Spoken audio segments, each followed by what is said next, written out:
Okay, this is an unboxing for my fellow indie authors, which most of you follow me on Substack, indieauthors.substack.com. And I just wanted to do an unboxing here because I'm going to talk about the publishing process. It's not always as straightforward as it may first appear.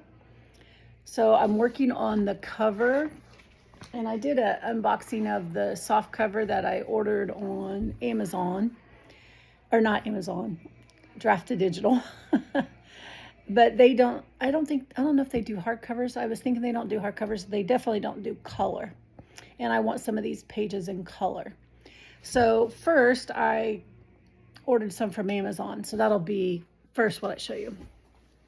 I haven't even seen these myself.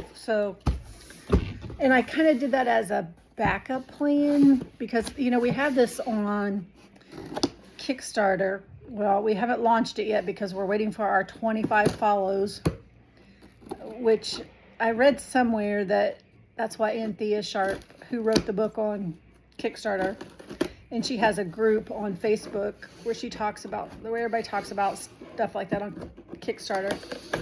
But anyway, she suggested at least have 25 followers before you launch. So we've been patiently waiting for like 2 months. I don't know, maybe it's not fancy enough. I wonder if anybody would be interested in the proofs. I don't know. That would be a rare book, right? Because it's not going anywhere on the proofs. So anyway, this is the hardcover from Amazon, KDP, and that's who I've used for years is Amazon. But I'm trying to expand my horizons by going wide, as Dale Roberts and Joanna Penn recommend. And I follow both of them. This really doesn't look too bad. I like it actually. But I wanted to have it as a backup plan, just in case we needed to, Amazon's been in business a lot of years, so love them or hate them or anything in between, they're reliable, right? So this has the color photos in it. It looks pretty good. And then we have our Harvest authors that are in the back. And I wanted this to be in color. So it actually looks pretty good. But then I found out about a local printing company. I had no idea that we had someplace local in my own city where our bookstore is located in Marion, Indiana, that puts together books. And I love supporting local businesses. Way better than Amazon, even though I'm pretty much hooked on buying stuff on Amazon, but I love to support them whenever I can. So I sent it to this local printer once I found out that they do this, and he comes over personally to the bookstore today. See, that's the difference. And he has a printout. And so when he did this printout, those seeds that are on here, I thought they were seeds. He said they're coffee beans, but the whole idea was it's seed. It's our first anthology. We hopefully want to do them every year. That's our plan anyway. But anyway, it really kind of overpowers the book, especially on the back cover. I did that so that we could bedazzle them, I thought that would be cute. But anyway, I didn't like it. I thought, the cover doesn't go all the way to the edge like it's supposed to. So it was really helpful to see it printed out like that.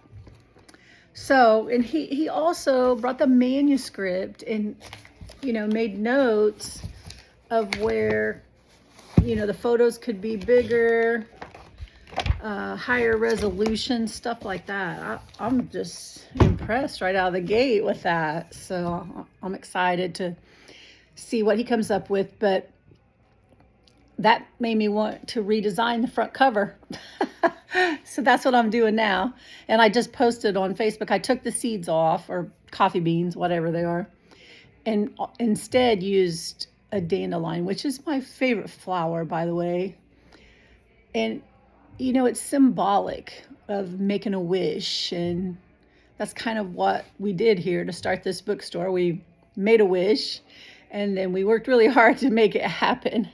So we're just in the very start of it. Our grand opening, we purposely made it on our grand opening to be Independent Bookstore Day. Super excited to be celebrating that on April 25th. We have like almost 30 authors that are going to be here that day. So anyway, I could go on and probably make this way longer talking about everything that's going on, but I just wanted to show you from an indie author, that it's not always just cut and dry, where you can just figure out what you want for the cover and it's settled. So stay tuned. If you want to follow this project on Kickstarter, you can go to storiesfromtheorchard.com. I created that URL and then did a forwarding link to the Kickstarter page, or you can just go directly on Kickstarter and type in Stories from the Orchard and it'll pop up. Hopefully we get our 25 follows soon so that we can launch this. Another author said more people will get involved and interested once we launch, but I just keep waiting for that. Surely there's 25 people out there that want to support an independent bookstore and get a book in return. Maybe I don't have enough fancy rewards or whatever. So I really haven't had, the focus that I normally would have on something like that, because I'm trying to get all the stuff done for the bookstore. We're all working hard on it. There's 3 of us, women entrepreneurs, and we're also authors, and doing, family duties and health issues. We're just making it happen, and that's what we do. So if you have any ideas, suggestions that you'd love to share, we are here to hear them. And if you are an author, we are accepting books from all over the world. We'd love to have your books in. Just visit bookwormorchard.com for more info.